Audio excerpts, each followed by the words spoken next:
नमस्कार, मी संगीता सोनार. माझ्या संगीताच kitchen story ह्या चॅनलमध्ये आपणा सर्वांचे स्वागत करत आहे. आज अक्कलकोटचे स्वामी समर्थ महाराजांची पुण्यतिथी आहे. त्यानिमित्ताने मी माझ्या आईच्या पद्धतीने दळाच्या लाडूची रेसिपी दाखवणार आहे. तर चला, प्रसादासाठी स्वामी समर्थांना आवडणाऱ्या दळाच्या लाडूची रेसिपी तयार करायला सुरुवात करूया. लाडूंसाठी MP सिहोर गहू स्वच्छ निवडून घेतला आहे. गहू आता स्वच्छ धुवून घेते. गव्हातलं पाणी नितरवून घेऊन त्यामध्ये आता 1/4 टीस्पून मीठ आणि 1/4 टीस्पून तेल लावून घ्यायचंय. यामध्ये गहू बुडेल इतकं पाणी घालून 15 ते 20 मिनिटांसाठी ते बाजूला ठेवते.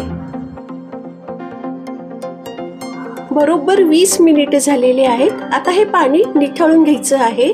एका चाळणीमध्ये मी ते काढत आहे.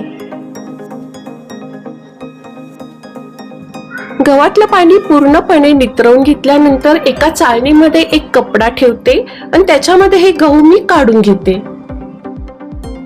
आता ह्या कपड्याची पुरचुंडी बांधून साधारणपणे रात्रभर मी हे दडपून ठेवणार आहे.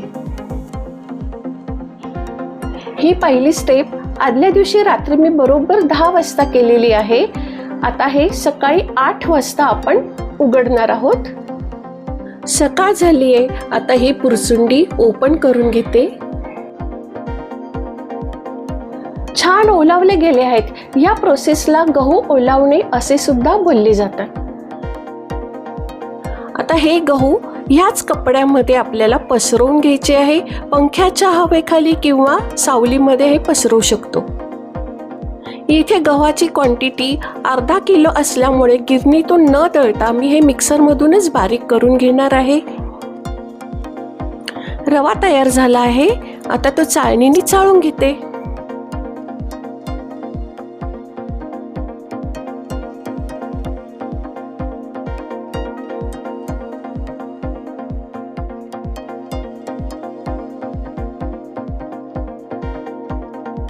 रवा चाळून झाल्यावर हा जो कोंडा दिसत आहे ना, आता याच्यातून सुद्धा मी थोडा जाड रवा काढून घेणार आहे.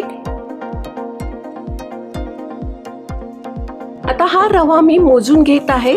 साधारणपणे 3 कप हा रवा भरला आहे.